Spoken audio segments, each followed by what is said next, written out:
Itt vagyunk az 1000 jó utca 3-ban, nem véletlenül, ugyanis azért érkeztünk ide, hogy megismerjük Magyarország immáron hivatalosan is legkisebb borvidékét. Móron vagyunk, tartsatok velem!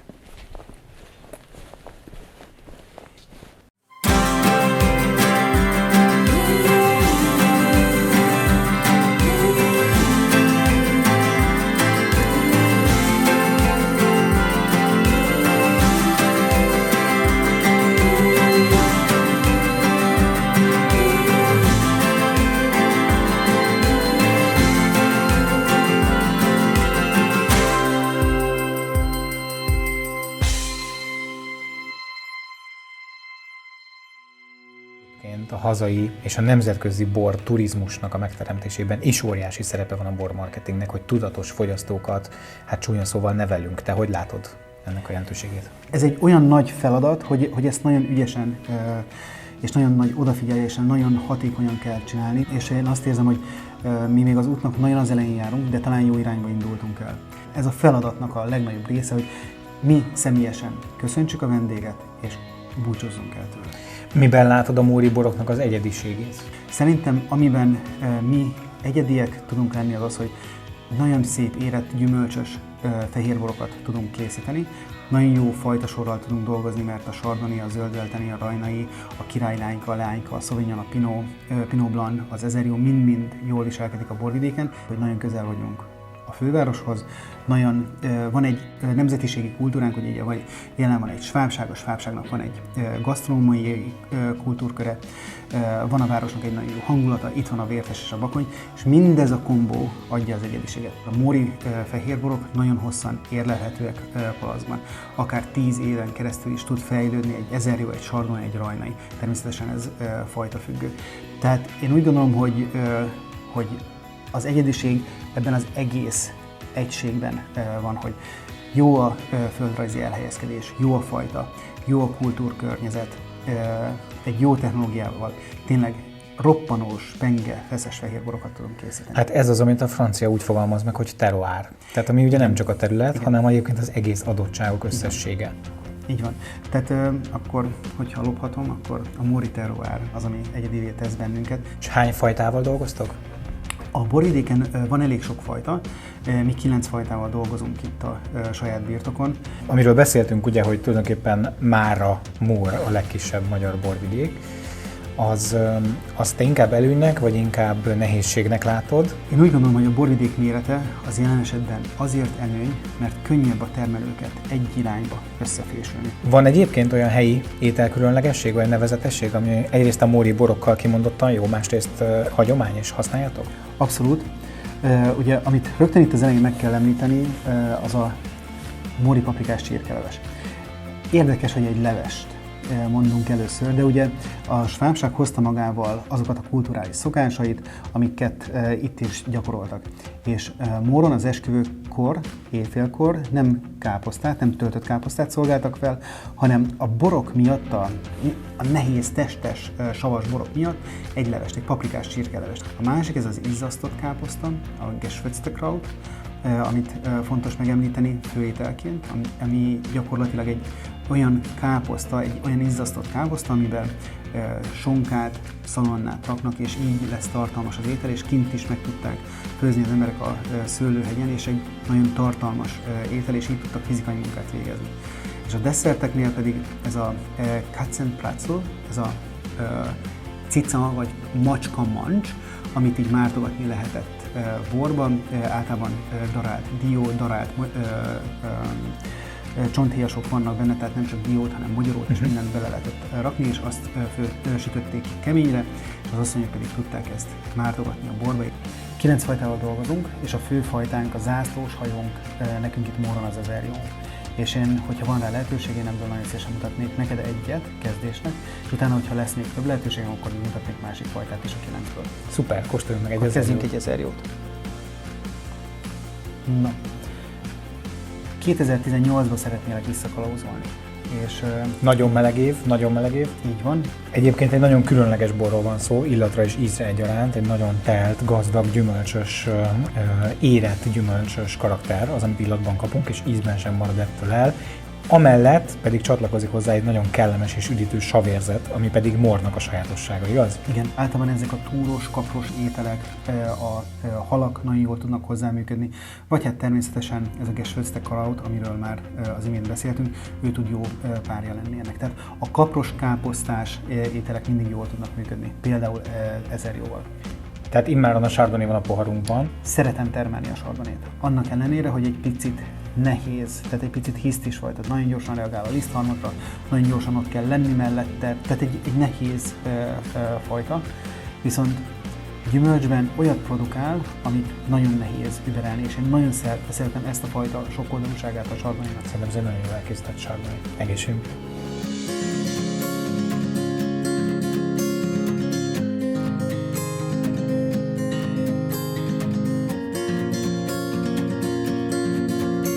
Hosszú évek szakmai tapasztalata és személyes meggyőződés mondatja velem, hogy igenis érezhető a borokban, hogyha a Szebbik nem képviselőnek is volt hozzá köze.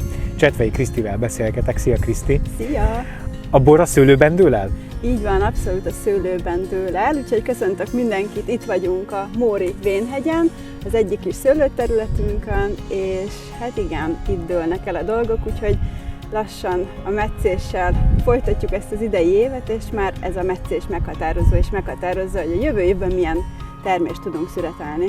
Hogy álltok a technológia kérdéséhez? Ötvözzük a hagyományos és a modern technológiát, tehát használunk modern pneumatikus prést, van szivattyúnk, de fontosnak tartom, hogy amennyire lehet kíméletesen a boraimat spontán erjesztéssel elkészítve tudjam elkészíteni, és aztán azt palackozni. Hány palack készül nálatok évente? Átlag 15 000 palackbort készítünk, úgyhogy a kis pincékhez tartozunk, és a Móri borvidék mellett Somlón is van szőlőterületünk, és onnan is készítek borokat. Hát akkor a két legkisebb borvidék, igaz? Pontosan a két legkisebb borvidéket képviselem, és igazából az abszolút a minőségi borkészítés a cél, a mennyiséget egyelőre nem tervezem növelni. Mi itt az egyedi adottság? Egy messzes-löszös területen vagyunk, néhol picit agyagosabb részekkel, nagyon komoly potenciál van benne, és itt a szüretidőpont megválasztása az egyik kulcsfontosságú kérdés, és hát szerintem nagyon nagy lehetőség van a Móri borvidékben, úgyhogy ezen dolgozunk, hogy ezt meg tudjuk mutatni. Nekem nagyon tetszik ez a fajta tudatossága, hogy hozzáálltok egyébként mind a szőlőműveléshez, mind a borkészítéshez, és nem utolsó sorban a marketinghez. Na most kulisszatitok, hogy én rád bíztam, hogy milyen borokat kóstoljunk, úgyhogy te választottál két palackot, amit én még nem tudok, hogy micsoda. Mit kóstolunk? Igen, ugye a Móri borvidéken hát a fő és kiemelt az ezerjó, abból az amforás ezerjót szeretném neked megmutatni, illetve az 5 kiemelt fajtában benne van a tramini, úgyhogy egy traminit, egy száraz traminit szeretnék kóstoltatni. Jó, ide jó, kóstoljuk meg. Na, tehát itt gyakorlatilag a kézzel született szőlőt préseljük, és a préselt must kerül az amforákba. Egy éjszakán át ülepítem, és ezt követően másnap reggel fejtem az amforákba, és ott spontán erjesztéssel erjesztem ki ezeket a tételeket. 5 különböző amforát használok, ez egy picit mind más. Tehát amikor a friss évjáratot kóstoljuk, akkor érezhető a különbség. A végén ez az 5 amfora egy tételt alkot. Én nagyon szeretem ezeknek a Móri ezerjóknak a lendületét, a citrusosságát, és ebben is benne van az a kellemes, a lájmosság, ami a frissességért felelős. Szerintem egy nagyon jó gondolat, és egyedivé teszi az amfora használat. És akkor a tramini. Kimondottan örülök egyébként, hogy illatos fajta is a poharunkba kerül, mert meggyőződésem, hogy a modern világ borízlését meg fogja határozni a könnyen fogyasztható illatos fehérborok kategóriája. Egyetlen egyszer 2012-ben készítettem, amit tavaly volt szerencsém visszakóstolni, és annyira megtetszett, hogy azt mondom, bárcsak most hoztuk volna forgalomba.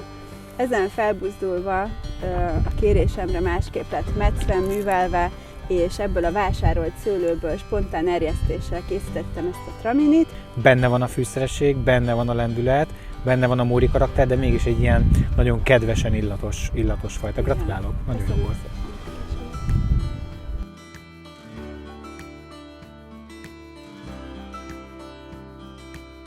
Varga Mátét, a HNT elnökségének tagját kérdezem arról, hogy a Hegyközségek Nemzeti Tanácsa valójában hogyan is épül fel, és ő milyen szerepet tölt be. Szervusz, köszöntelek!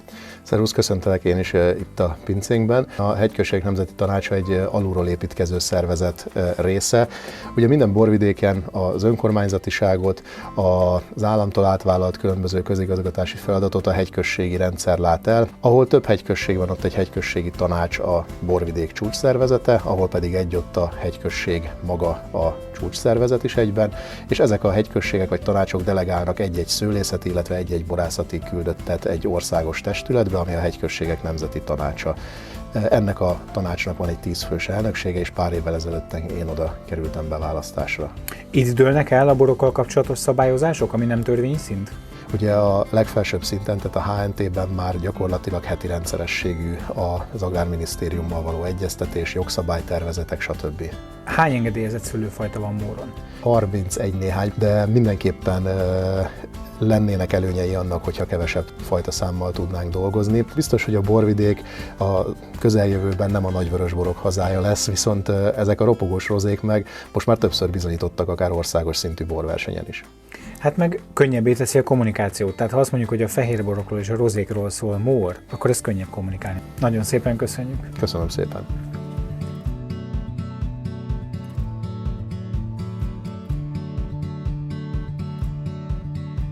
Geszler Józsefet és Tamást kérdezem arról, hogy milyen volt a 2020-as évjárat.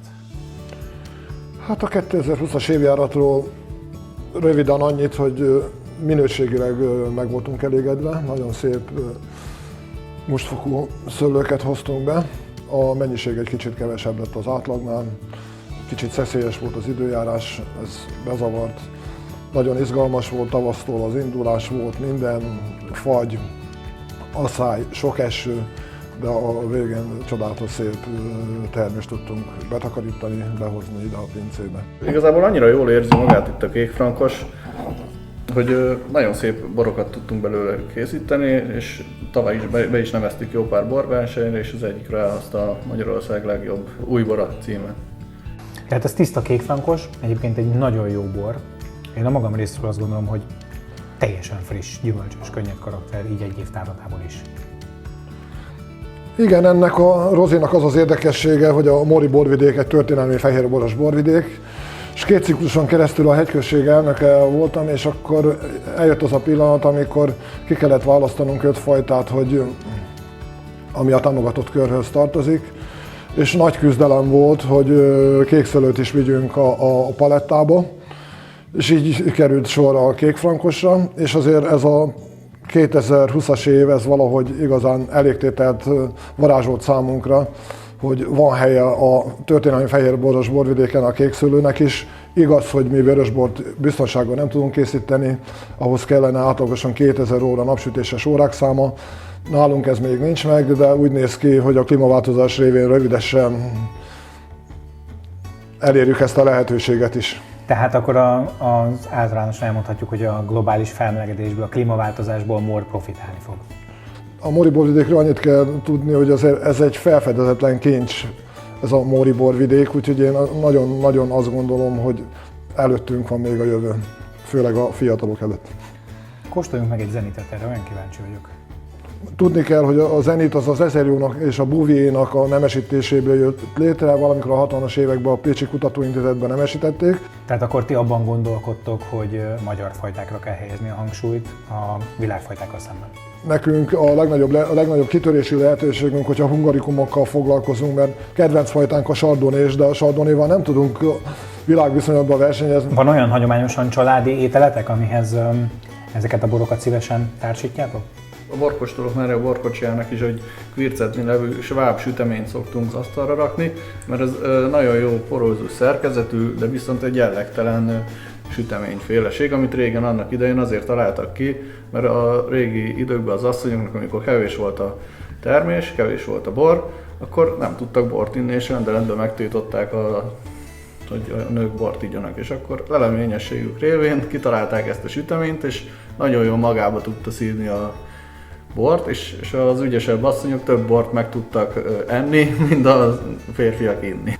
Nagyon szépen köszönöm. Nekem nagyon tetszik ez a tudatos hozzáállás és a generációváltásra való tudatos felkészülés, a boroknak a tisztasága és a sav szerkezete.